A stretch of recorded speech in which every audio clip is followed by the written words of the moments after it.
رات کے پچھلے پہر جب پورا قصور شہر سو رہا تھا، ایک کمرے میں بیٹھا ہوا کمزور بدن کا بوڑھا صوفی آخری سانسیں لے رہا تھا۔ جسم پر کمزور سا لحاف تھا، چہرے پر نور تھا، لیکن آنکھوں میں تھکن صاف نظر آ رہی تھی۔ زبان پر صرف ایک ہی لفظ تھا، اللہ اللہ۔ کہ بابا بلے شاہ تھے، جنہوں نے زندگی بھر اپنے شعر سے مولویوں کے تندلفتوں کو للکارا، جنہوں نے رقص کو عبادت بنایا اور جنہوں نے عشق کو دین کا خلاصہ کہا۔ بابا بلے شاہ کو سب نے تنہا چھوڑ دیا تھا، ان کے اپنے مرید شاگرد، یہاں تک کہ شہر کے بڑے بڑے مولوی بھی ان کے دشمن بن چکے تھے۔ مگر کیونکہ بابا بلے شاہ ناچتے تھے، گاتے تھے، سب سے بڑی بات وہ انسانیت سے محبت کرتے تھے۔ وہ کہتے تھے مذہب بعد میں ہے، پہلے انسان ہے۔ آخر کار وہ لمحہ آ گیا، بابا بلے شاہ کی روح پرواز کر گئی۔ صبح ہوتے ہی خبر پورے شہر میں پھیل گئی، بابا بلے شاہ فوت ہو گئے۔ لیکن اس کے ساتھ ہی مولویوں نے فتوے لگانا شروع کر دیے کہ اس کا جنازہ نہیں پڑھایا جائے گا، نہ اسے مسلمانوں کے قبرستان میں دفنایا جائے گا۔ یہ گمراہ تھا، فاسق تھا، زندیق تھا، یہ ناچتا تھا، گاتا ہے۔ جو شادی شدہ اس کا جنازہ پڑھائے گا، اس کا نکاح فاسق ہو جائے گا۔ لوگ بھی سے ہٹ گئے، جیسے بابا بلے شاہ کا جسم زہر ہو۔ وہ صوفی جس نے ساری زندگی محبت کا درس دیا، جس کے اشعار میں رب کی خوشبو تھی، آج اس کے لیے کوئی نہ تھا۔ لیکن ادھر شہر کے کنارے پر ایک شخص، شاید ایک سایہ تڑپ اٹھا۔ وہ نہ مرد تھا نہ عورت، وہ سیما تھا، ایک خواجہ سرا، ایک ہجڑا جس سے عرف عام میں خسرا کہہ کر ذلیل کیا جاتا تھا، جس نے بابا بلے شاہ کے دربار پر برسوں خدمت کی تھی۔ جب سب نے بابا بلے شاہ سے منہ موڑا، تب سیما نے ان کے پاؤں دبائے، ان کی دعائیں لائی، ان کا پسینہ صاف کیا۔ سیما نے بابا بلے شاہ کو خود غسل دیا، کفن پہنایا، خوشبو لگائی۔ اس کے ہاتھ کانپ رہے تھے، مگر دل مضبوط تھا۔ وہ بابا بلے شاہ کے جنازے کے لیے آگے کھڑی ہوئی، کچھ فقیر، کچھ یتیم اور کچھ بنگی، سب اس کے ساتھ کھڑے تھے۔ سیما نے ہاتھ اٹھائے اور لرزتی آواز میں کہا، اللہ اکبر۔ ایک عظیم صوفی کا جنازہ، ایک سید زادے کا جنازہ، ایک ہجڑا پڑھا رہا تھا، اور سب فقیر، غریب، بنگی اور مجبوروں نے مل کر بابا بلے شاہ کا جنازہ اٹھایا۔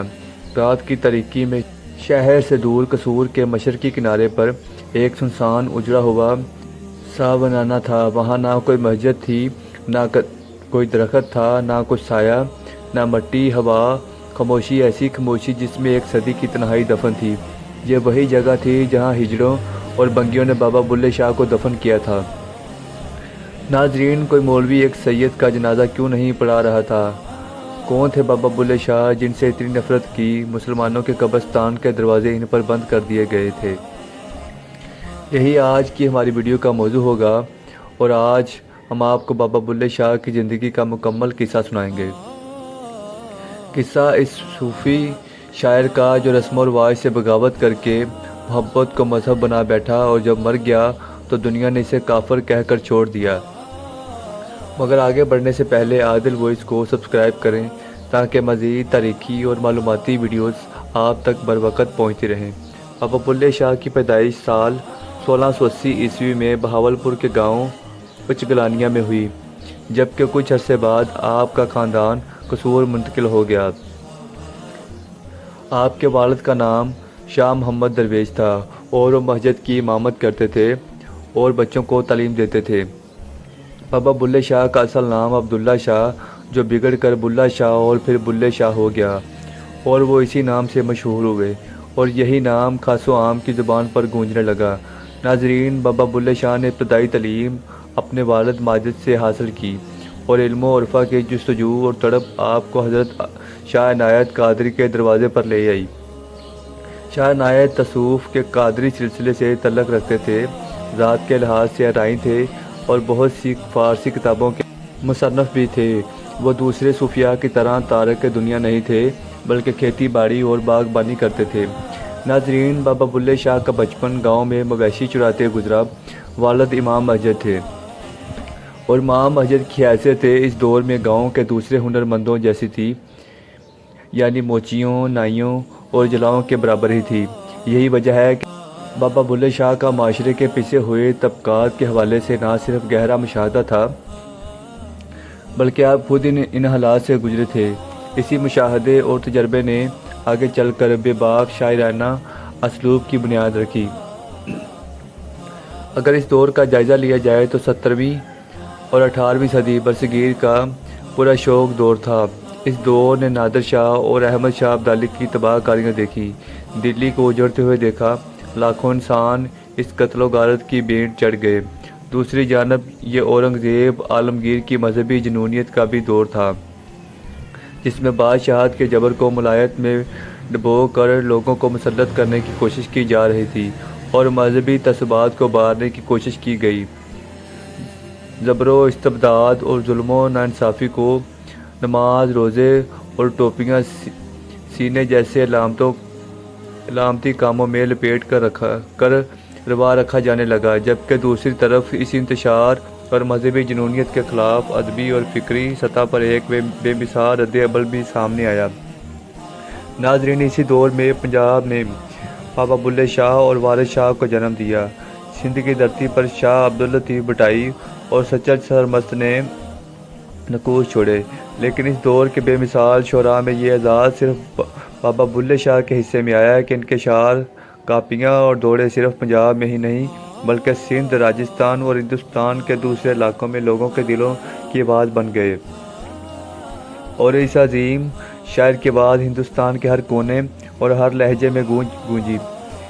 بابا بلے شاہ کی شاعری اور زندگی مذہبی ملاؤں، پنڈتوں سے نبرد آزما رہی۔ فرسودہ ذات پات کا نظام اور طبقاتی تفریق کو آپ نے خاص طور پر ہدف تنقید بنایا کہ سیپٹی کتابی علم سے نکل کر سماج کی زندہ حقیقتوں کو موضوع بحث بنایا، مذہبی بنیادوں پر نفرت اور جھگڑے پیدا کرنے والے تعصب اور جنونی مذہبیوں کے خلاف آواز بلند کی اور تمام انسانوں کو ایک انسانی برادری قرار دیا۔ آپ جب شاہ عنایت کے مرید ہوئے تو اس پر بھی ان کی برادری اور ملاؤں نے ہنگامہ کھڑا کر دیا، کیونکہ آپ سید تھے، آل نبی اولاد علی تھے، تعلق نسبت رسول اللہ صلی اللہ علیہ وسلم کی آل سے تھا، لیکن شاہ عنایت ذات کے ارائیں تھے جو کمتر اور گھٹیا سمجھے جانے والی ذات تھی۔ یہ بات ان کی برادری کے لیے قابل قبول نہیں تھی کہ ایک اعلیٰ خاندان اور قابل فخر نسبت کا حامل شخص نچلی ذات کے کسی فرد کے سامنے زانو تلمندہ کرے، لیکن آپ نے اپنے سید ہونے کو ٹھکرا دیا اور سب کی مخالفت مول لے کر شاہ عنایت کو مرشد مان لیا اور اس نسلی تفاخر سے نکل کر اپنی تشکیل نو کی اور ایک نئے انسان کے روپ میں سامنے آئے جو ماضی کی تمام تعصبات سے پاک ہو چکا تھا۔ ناظرین، اس بغاوت پر آپ کو خاندان، ذات اور ہم مذہبوں کی شدید مخالفت مول لینا پڑی، لیکن آپ ڈٹے رہے۔ نہ صرف یہ کہ ہر قسم کا لعن طعن برداشت کیا بلکہ اپنی شاعری اور عمل سے اس کا جواب بھی دیا۔ اس دور میں جب آپ نسلی تفاخر کو خاک میں ملانے کی پاداش میں زیر طاعت تھے، آپ نے گدھے پال لیے، جو اس دور میں سب سے نچلے طبقے کا کام تھا اور کوئی باعزت شخص یہ کام نہیں کر سکتا تھا۔ لیکن بابا بلے شاہ رحمۃ اللہ علیہ نے اپنے آپ کو سماج کے نچلے ترین طبقے میں لے آئے اور اس کا عملی حصہ بن گئے، یہاں تک کہ لوگ آپ کو کھوتیاں والا کہہ کر پکارنے لگے۔ ناظرین، دقیانوسی، رسم و رواج اور روایتی بندھن آپ کو کبھی بھی پسند نہ تھے۔ زندگی کے ہر موڑ پر ان کو توڑ کر آپ کو خوشی ملتی تھی۔ ناظرین، بابا بلے شاہ صاحب کے حوالے سے مشہور ہے کہ ہجڑوں کے ساتھ گل مل جاتے، ان کے ساتھ ناچنا شروع کر دیتے، یہاں تک کہ چوکوں اور چوراہوں میں مجمع کے سامنے بھی ہجڑوں کے ساتھ ناچتے۔ ان کا خاندان اور برادری اس بات سے نالاں رہتے کہ بلا ہر قدم پر ان کی بدنامی کا باعث بن رہا ہے۔ شاہ عنایت کا مرید ہونے کے بعد گدھے پالنا اور اب ہجڑوں کے ساتھ ناچ گانا، لیکن آپ اپنی سرمستی اور دھن میں چلے جا رہے تھے۔ بلے شاہ سے قبل بھی شعراء نے مذہبی پیشواؤں کی چلا دستیوں کو ہدف تنقید بنایا، لیکن جس بہادری اور جرأت اور دلیری سے بابا بلے شاہ رحمۃ اللہ علیہ نے ان مذہبی ٹھیکیداروں کو رد کیا، اس کی مثال ملنا مشکل ہے۔ بابا بلے شاہ نے اپنے دور کے سماجی اور مذہبی جبر کے خلاف ایک انتہائی توانا آواز اٹھائی، جو اپنے دور کے تقاضوں سے ہم آہنگ ہو کر جدوجہد کرتے رہے اور اپنے کلام اور اشعار کے ذریعے مظلوموں کی آواز بنے رہے۔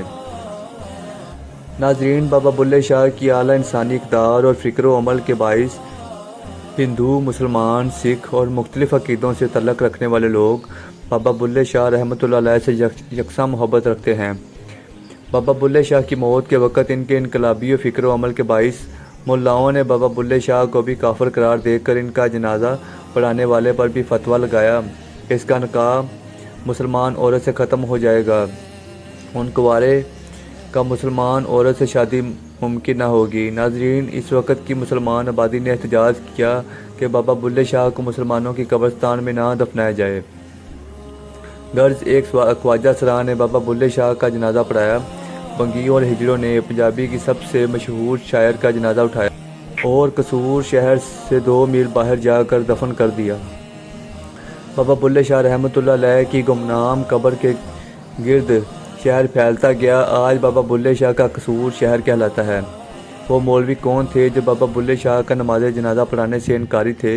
وہ چودھری کون تھے جو اس کی لاش کو قبرستان میں دفن ہونے سے روکتے رہے؟ وہ شہری کون تھے جو بابا بلے شاہ کی لاش کے خلاف سراپا احتجاج بنے ہوئے تھے؟ یہ کوئی نہیں جانتا، لیکن بابا بلے شاہ آج بھی کروڑوں عقیدت مندوں اور مداحوں کے دلوں میں زندہ ہیں۔